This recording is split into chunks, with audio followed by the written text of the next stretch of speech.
Hi hello नमस्कार श्री स्वामी समर्थ. तर स्वागत आहे तुमच्या सगळ्यांचं आणखी नवीन एका व्हिडिओजमध्ये. तर आज ना इथं मी तिळाची रेवडी बनवलेली.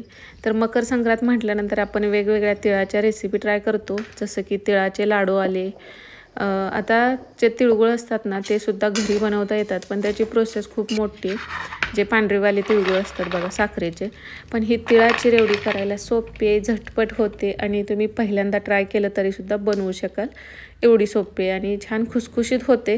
ही तोडल्याला दिसतंय तुम्हाला, ह्यावरूनच अंदाज येते. अगदी 2 बोटांनी तुम्ही तोडू शकता, म्हणजे ते खायलासुद्धा भन्नाट अशी लागते. नक्कीच ह्या मकर संक्रांतीला अशा पद्धतीची रेवडी एकदा ट्राय करून बघा. आता माझी सकाळची सगळी कामं आवरल्यानंतर मी हे करायला घेतलं आहे. आता संक्रांतीला आपण हळदी कुंकवासाठी शक्यतो तिळाचे लाडू किंवा तिळगुळ हे आपलं असतं, त्यासोबत ही रेवडी तुम्ही बनवू शकता.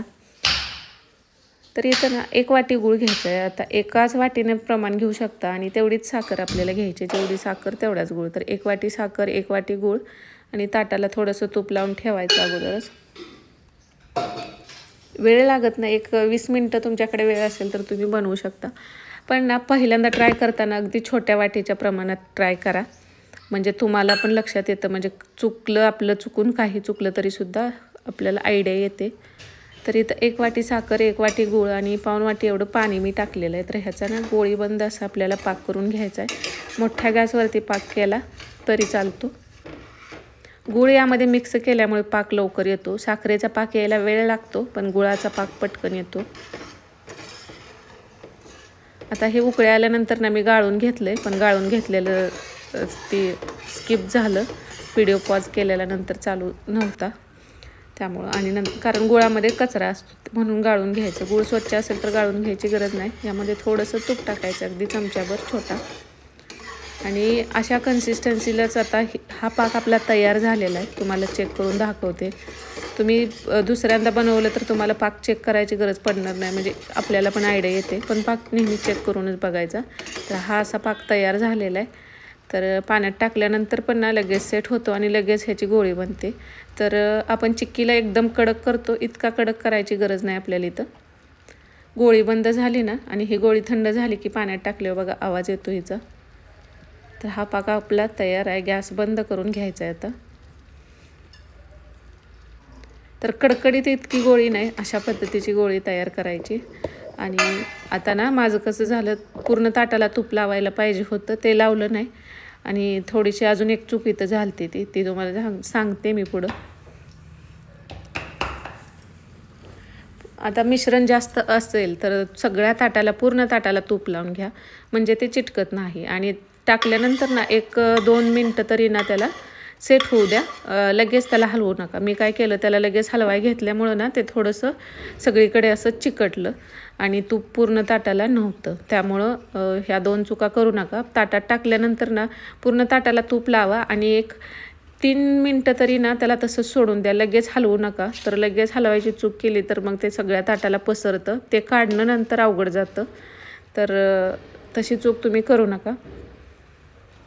आणि थोडं अशा पद्धतीचं झाल्यावरच हलवायला पाहिजे होतं, म्हणजे मी जे हलवत राहिलं टाकल्या लगेच, त्यामुळं सगळीकडे ते चिकटलं आणि पूर्ण ताटाला तूप नव्हतं. ह्या 2 चुकामुळं थोडीशी मेहनत वाढली, म्हणजे हलवायला नंतर हे खूप चिकट होतं मिक्स करताना. आणि जर थोडं सेट होऊ दिलं असतं तर ना ते अजिबात चिकटलं नसतं. जेवढं तूप आहे ताटावरती ते अतराळी निघालं असतं आणि डायरेक्ट हातात घेऊन मला ते करता आलं असतं. आता नेक्स्ट टाईम पण मी आज थोडंसं प्रमाणात मी पण केलेलं होतं. आता मकर संक्रांतीच्या वेळी थोडंसं जास्त प्रमाणात करणार आहे. तर ते सगळं काढून घ्यायचं एकत्र असं आणि नंतर ना ह्याला हाताने असं ना ओढत राहायचं आहे. थोडंसं कोमट आहे तोपर्यंत, म्हणजे गरम आहे आपण हात लावू शकतो, पण ते गरम आहे. आणि गरम आहे तोपर्यंतच ही प्रोसेस करायची.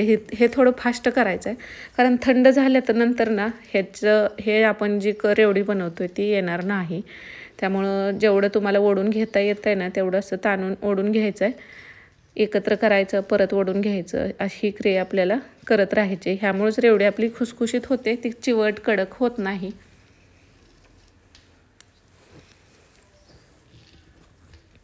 मला ताट घासायला म्हणजे भिजल्यानंतर ताट निघून जातं तसं पाण्यामध्ये भिजत ठेवावं लागलं, पण ती एक चूक माझी झाली ती तुम्ही करू नका. म्हणून सांगते की सुरुवातीला छोट्या वाटीच्या प्रमाणात ट्राय करून बघा. रेवडी पण मस्त झालेली होती, एकदम क्रिस्पी, म्हणजे अशी खुसखुशीत होते, कडक लागत नाही, अशी तुम्ही इझिली खाऊ शकता. तर हे गरम आहे तोपर्यंतच ना कट करायला, म्हणजे ज्यावेळी कोमट असतं तोपर्यंतच कट झालं पाहिजे ते, नाहीतर जास्त पण थंड होऊ दिलं तर मग ते कट होणार नाही. त्यामुळं ही क्रिया थोडी, आता मी व्हिडिओ फास्ट केलेला नाही त्यामुळं तुम्हाला ते दिसतंय तसं, पण लगेचच करून घ्यायचं आहे. आणि ह्याला ना असं मग कट देऊन घ्यायचं आहे. तर तुम्हाला जेवढं हवं, तर मी हे कट करते तर ते हलकं कोमटच आहे. पूर्ण थंड झालं तर ना ते आपल्याला कट करता येणार नाही, त्यामुळे हे थोडंसं फास्ट करून घ्यायचं. त्यामुळे जास्त प्रमाणात हे करायचं झालं तरीसुद्धा ना मग खूप फास्ट करायला लागतं, त्यामुळे थोड्या प्रमाणात केलेलंच हे ठीक आहे, कारण ही प्रोसेस थोडी आपल्याला फास्ट करावी लागते. नंतर ना कढईमध्ये तीळ घेतलेले आहेत, गॅस चालू आहे, बारीक गॅस आहे एकदम, आणि नंतर रेवडी टाकल्यानंतर बंद केलं, म्हणजे हे आपण टाकलेलं आहे ह्याला सगळे तीळ चिकटतात. मग गॅस बंद केला तरी चालतो, अगदी बारीक गॅस ठेवायचा, नाहीतर तीळ लगेचच करपतील. तर हे कढईत टाकल्यानंतर ना थोडं कोमट, परत थोडं हलकं गरम होतं आणि सगळे तीळ आहेत ते परत त्याला चिकटतात. तर हे कट केलेलं सुद्धा गरम असतं, त्यामुळे ना एकावर एक असं जास्त ठेवू नका, नाहीतर ते एकमेकाला सुद्धा चिकटतं.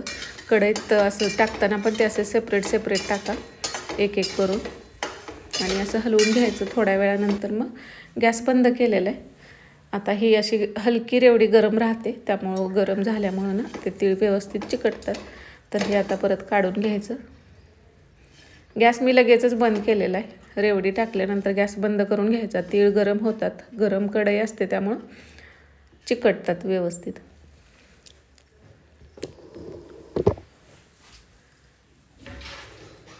आणि एक 5 मिनिटातच ही रेवडी पूर्ण थंड होते आणि छान अशी खुसखुशीत अशी तिळाची रेवडी तयार झालेली आहे. नक्कीच तुम्ही एकदा ट्राय करून बघा. व्हिडिओ आवडला असेल तर लाईक करा. परत एकदा श्री स्वामी समर्थ सगळ्यांना.